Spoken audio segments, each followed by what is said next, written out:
Olha só, gente. Então, ok, juridicamente as pessoas são iguais. Só que existe um problema muito sério. Qual é o problema? Qual é o problema sério que nós temos aqui? Na prática, as pessoas não são tão iguais assim. E aí, quem já viu consumidor, já viu direito de trabalho, sabe disso, né? Então, por exemplo, contrato de trabalho, juridicamente, é um contrato entre pessoas iguais, juridicamente iguais. Por quê? Nem o empregador, nem o empregado estão em níveis jurídicos distintos. Ambos são contratantes. O empregador é o contratante, o empregado é o contratante. O fornecedor é contratante, o consumidor é contratante. Juridicamente são iguais. Só que na prática nós temos relações que têm uma desigualdade tão significativa na prática. Nós temos um desnível tão grande na prática que isso prejudica essa plena igualdade jurídica. Então, a gente chama isso, o professor André de Carvalho Ramos vai dizer, nós temos relações que não são nem horizontais nem verticais, são relações diagonais. Na prática, nós temos muitas relações diagonais, que são relações onde não há subordinação, porque elas são voluntárias, mas elas também não são plenamente voluntárias, ou seja, elas não são plenamente iguais no plano jurídico. Okay? E aqui esse é um desafio. Por que é um desafio? Porque nessas relações pode ser que ocorra a violação dos direitos fundamentais. Então, no entanto, existem relações particulares que, embora juridicamente voluntárias,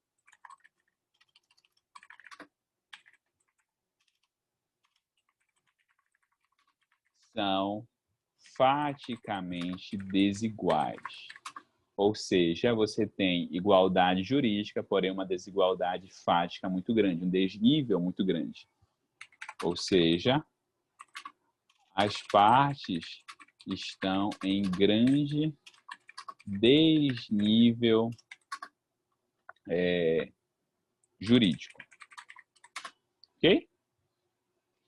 Alguns autores chamam isso, denominam isso de relações diagonais.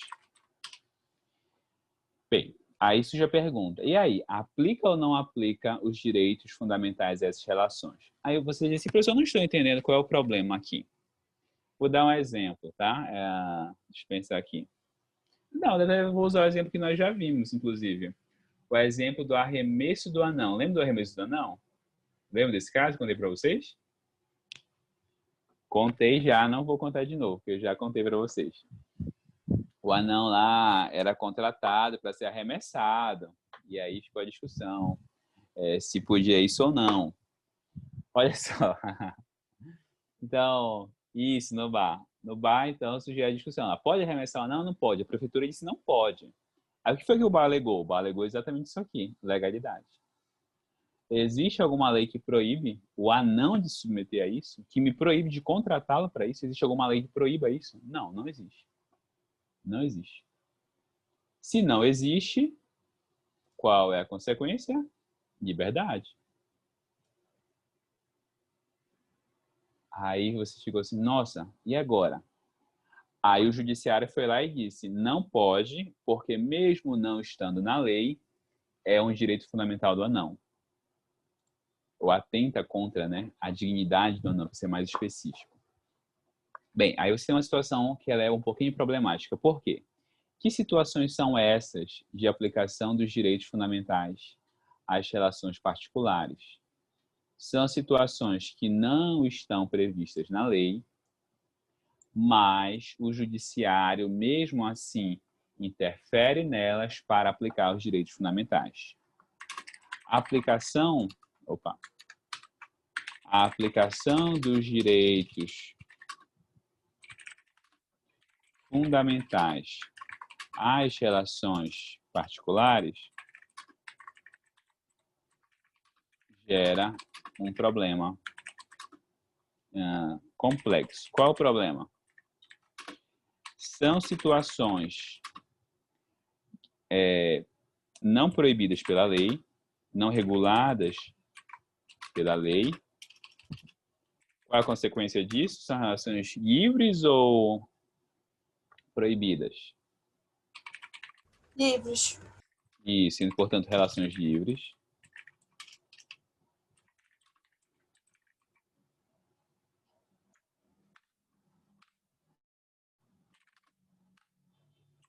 Mas que sofrem a intervenção do judiciário para fins de proteção dos direitos fundamentais. Gente, às vezes a gente esquece isso. O judiciário é um poder do Estado, correto? Sim ou não? Sim. Ou seja, qual é o problema aqui? Essas relações particulares são relações, deveriam ser relações livres da intervenção do Estado, a não ser por meio da lei. Vimos isso, né? A não ser por meio da lei.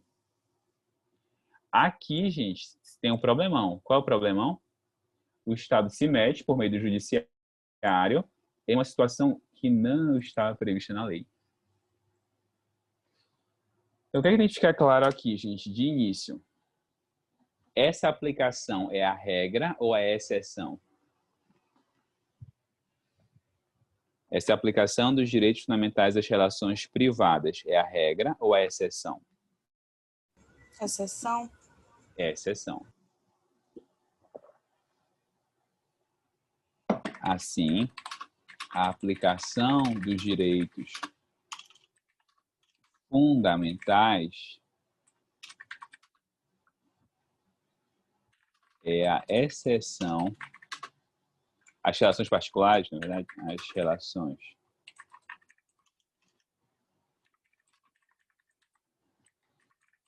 é a exceção, devendo ser justificada. Aí você pergunta, professor, então quais são as situações nas quais cabe essa aplicação? Você está dizendo que é a exceção, quais são as situações que cabem? Olha só, a doutrina elenca 3 situações principais, tá bom? Hipóteses de aplicação, que a gente chama de aplicação horizontal dos direitos fundamentais. Primeira hipótese, existência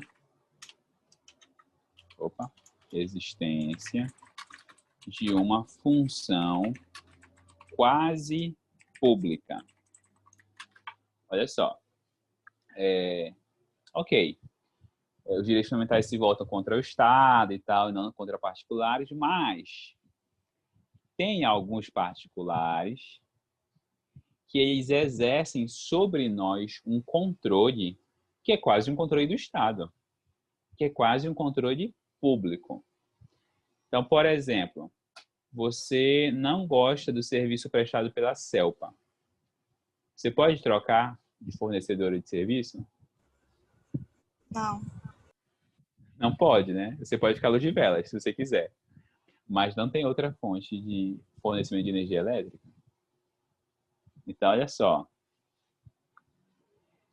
Só tem ela. Ou seja, é uma relação voluntária, igual a gente pensou aqui em cima. A gente pensou aqui em cima em relações tipicamente voluntárias. Cadê? Tá aqui, ó, relações voluntárias. A minha relação com a CELPA é uma relação plenamente voluntária? Sim ou não? Não. Não. Ou seja, para a gente, para nós, ela exerce uma função quase pública, ou seja, ela é um particular, mas dadas as circunstâncias, ela age em relação a mim como se fosse um ente público. É a mesma coisa com Correios? Também a mesma coisa, a mesma coisa.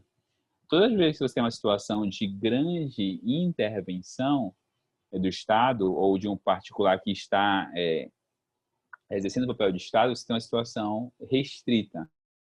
Ou seja, não tem opção. Eu não tenho como usar os serviços, não seja os Correios. COSAMPA, a mesma coisa. Esses serviços altamente controlados pelo Estado. Tá bom? Equatorial, CEPA, tudo a mesma coisa. Eu tive um aluno uma vez que ele era funcionário da CELPA. Então, olha só, o que a gente tem aqui? nós temos uma instituição que, embora se trate de um particular,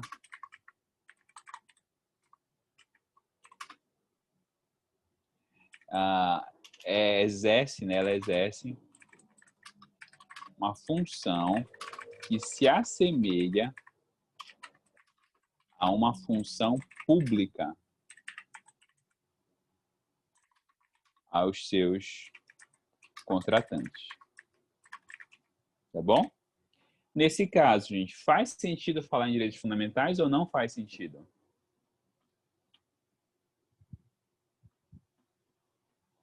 Faz ou não faz? Faz, né? Porque ele está ali exercendo o papel como se fosse de Estado. Então, aí faz sentido falar em respeitar direitos fundamentais. Ok? Segundo, outra situação, existência de uma relação de quase poder.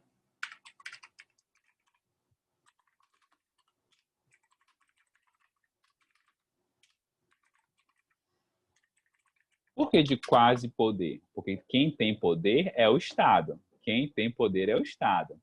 Mas algumas figuras exercem poder não sendo o Estado. Quem efetivamente detém poder em sentido estrito, né?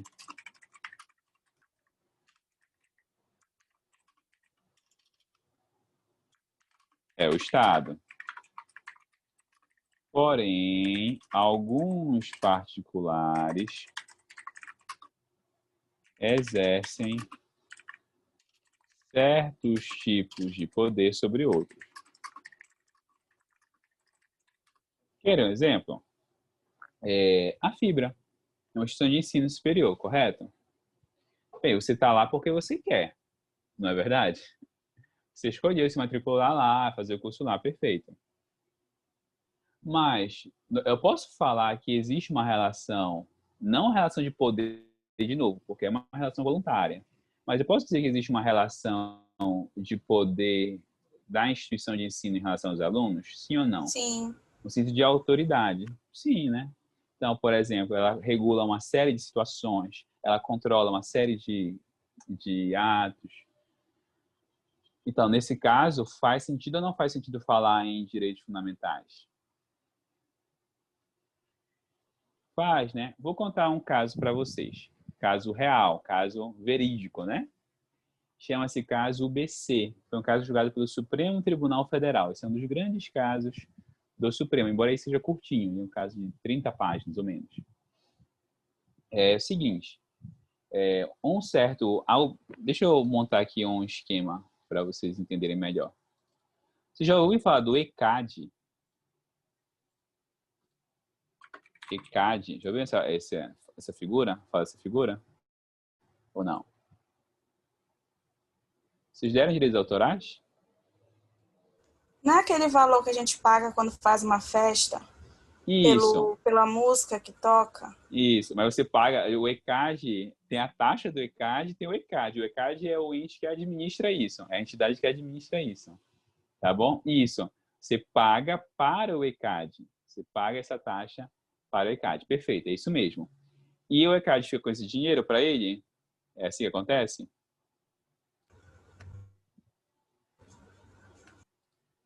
Não, né, gente? Ele repassa. Ele repassa para aqueles que têm os direitos autorais, como, por exemplo, compositores, músicos e por aí vai. Tá bom? Não, não é nem para o Estado, não, João. É pro titular de direitos autorais. Compositores, músicos, música óbvio, né? Compositores, cantores, que mais? Enfim, E é uma bandas. grana que paga. Isso, pagam dinheirão, isso mesmo. Sempre tem CPI, inclusive, sempre tem CPI no ECAD. Nós já tiveram, não sei quando já tiveram, mas de vez em quando tem umas. Tá. E o caso é o seguinte, você tinha um compositor, tá bom? E esse compositor, ele era membro de uma associação chamada UBC, União Brasileira de Compositores. O nome dele é Arthur Vilarinho. Já você conhece? O nome é público, né? Não posso fazer nada. Arthur Vilarinho era compositor, então. Opa. e era membro da UBC. O que acontecia na prática? Ele era membro porque era compositor e tal. E aí, gente, tá aqui, deixa eu marcar a relação, tá? Então, Arthur e UBC mantém uma relação. O Arthur faz parte da UBC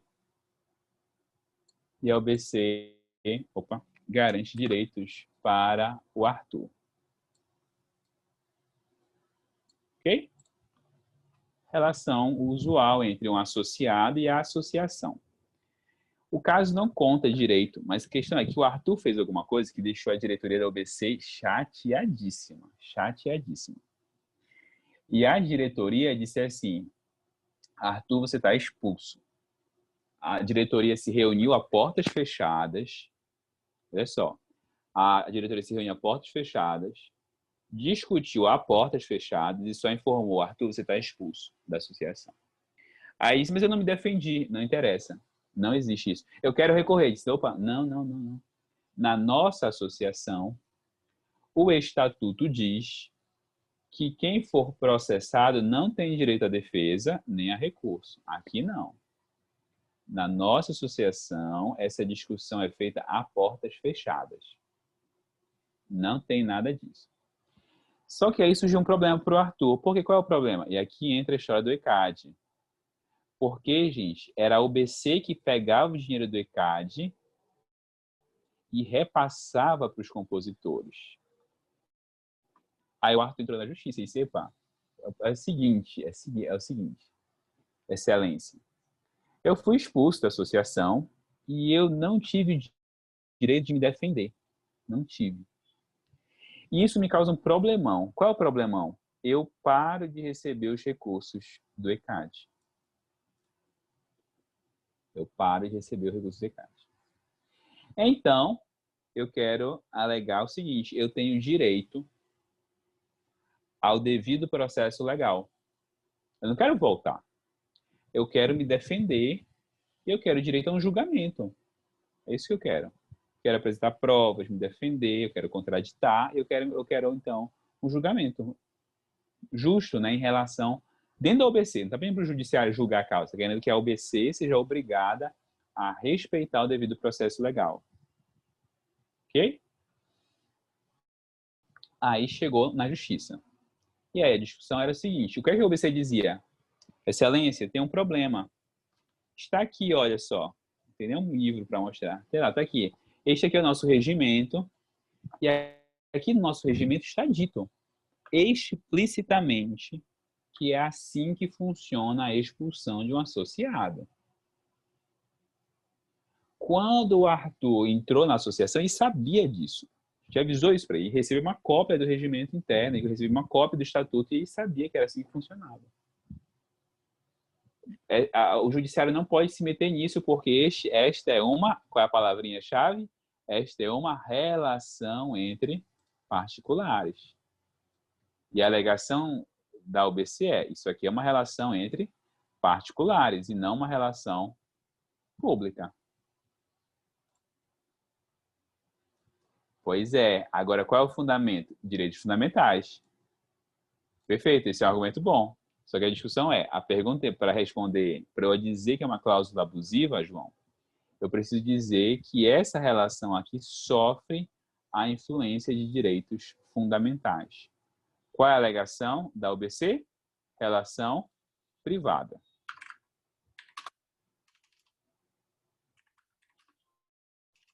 Relação privada. E o que é que o Arthur queria dizer? Não, excelência, não. Para mim, a UBC não é só uma relação privada, eu dependo dela. Ou seja, a UBC tem quase um poder sobre mim, porque eu dependo para receber os meus direitos autorais, eu dependo dela. O que foi que o Supremo, e o caso chegou ao Supremo, o que é que o Supremo disse, gente?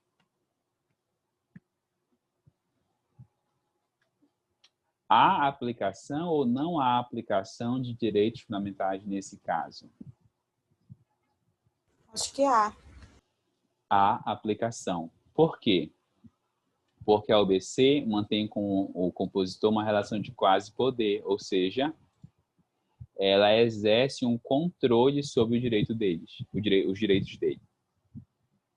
E aí sim, a aplicação dos direitos fundamentais. E aí foi determinado que ele deveria ser julgado respeitando o devido processo legal. Ficou claro como funciona aqui nessa segunda hipótese? Sim ou não? Sim? Perfeito. Último caso, gente. Último caso. Grave violação da dignidade humana.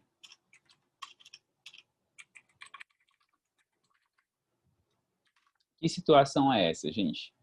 Mesmo em relações tipicamente voluntárias, ou seja, não existe relação de poder, não existe relação pública, mesmo a relação tipicamente voluntárias, não, mas não vou nem colocar um não, mesmo em relações tipicamente voluntárias, incidem direitos fundamentais quando essa relação viola, afronta gravemente a dignidade da pessoa humana. Aqui, gente, o exemplo, qual é o exemplo que eu vou dar aqui? Vocês já sabem. O anão. O anão queria, olha só, lembra que do caso não tinha nem briga entre o anão e o bar. O anão e o bar, eles queriam manter a relação deles. E disseram, opa, a gente gosta dessa relação, ela é proveitosa para nós dois. Para o anão e para o bar. O que foi que a justiça disse da França? Não pode. Por que não pode? Porque essa, mesmo sendo uma relação tipicamente voluntária, onde as partes estão de acordo, elas concordam, elas não estão brigando, mesmo nesse caso, só quando afrontar gravemente a dignidade da pessoa humana, tá? Ficaram claras as hipóteses, gente? Sim ou não?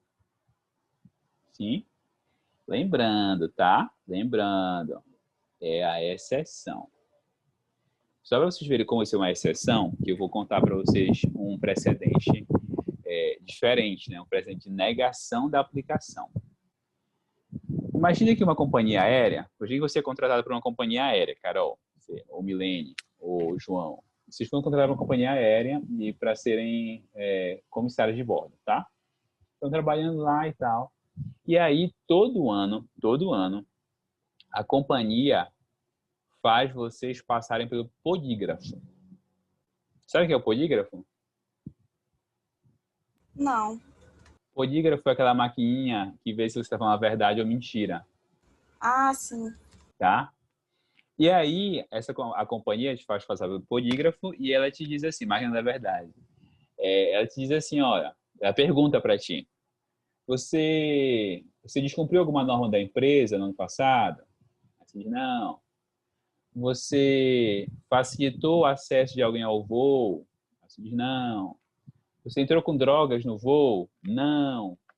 Só que aí começava a perguntar sobre coisas privadas. Você deve a agiota? Você tem dívidas com pessoas desconhecidas? Você usa drogas? Você... E aí é entrando na vida da pessoa. Aí uma dessas comissárias de bordo foi demitida. E ela entrou na justiça dizendo o quê? Isso viola a minha intimidade. Me expor a... Na verdade, não lembro se ela entrou na... Não lembro se ela foi demitida primeiro, a primeira... Não, ela foi demitida e depois entrou na justiça. E aí, isso viola a minha intimidade, porque eu fico sujeita a expor a minha vida com o teste do polígrafo ainda. O que foi que a justiça disse, gente? Houve violação da intimidade?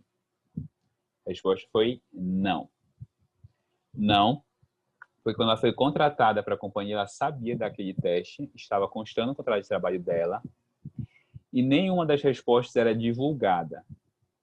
Então, como ela sabia, estava ciente, aceitou e não havia divulgação das informações, o judiciário entendeu que não se justificava a aplicação de direitos fundamentais ao caso. Entenderam? Só vocês terem ideia, que não é, eu vou aplicar de tudo que é jeito. Não. Você tem que justificar em uma dessas três hipóteses, tá bom? E só se você justificar é que haverá aplicação. Claro até aqui, gente? Seria a mesma coisa se eu revistasse meus funcionários na saída? Por exemplo, eu Pois é, tenho empregados e eu revisto eles na saída. pois é, aí esse é um outro ponto. Aí esse caso foi considerado abusivo. Esse caso foi considerado abusivo. Por quê? Porque a violação ou a exposição que ele fazia era muito grave. Nesse caso, você tinha uma situação de exposição à intimidade física da pessoa muito grave. A justiça considerou que aí sim havia a aplicação dos direitos fundamentais. Por quê? A relação de trabalho é uma relação de quase poder, de fato. Mas só se justifica essa intervenção se houver uma violação grave, uma violação significativa desses direitos. Tá bom? Então, a revista íntima foi proibida, mas o polígrafo não foi proibido. Tá bom? Agora, é claro, né? São precedentes e precedentes. Às vezes os precedentes brigam entre si. De fato, existe esse problema. Tá bom? Claro até aqui, gente? Sim? Pessoal, bom final de semana. Pois é, João. Isso pode. Monitorar os e-mails do trabalho pode. Tá bom? Por que pode? Mesma coisa do polígrafo, tá bom? Você sabe disso, você recebe um aviso, quem tem e-mail institucional sabe. Tem lá um aviso que aquele é um e-mail institucional e tal, e que você deve usar aí para fins estritamente profissionais. Então, sim, não há violação, porque você está no local de trabalho. O uso da rede também pode controlar. Então, onde você acessou, o que você acessou, durante o local de trabalho também pode. Tá bom? Mesma situação. Pessoa, o que é que não pode? Revista íntima, por exemplo, câmeras em locais de troca de roupa ou com banheiros também não pode. As câmeras não podem. Só em locais públicos, com avisos. Tá? Então, gente, bom final de semana. Até semana que vem, tá bom? Tchau, tchau, pessoal.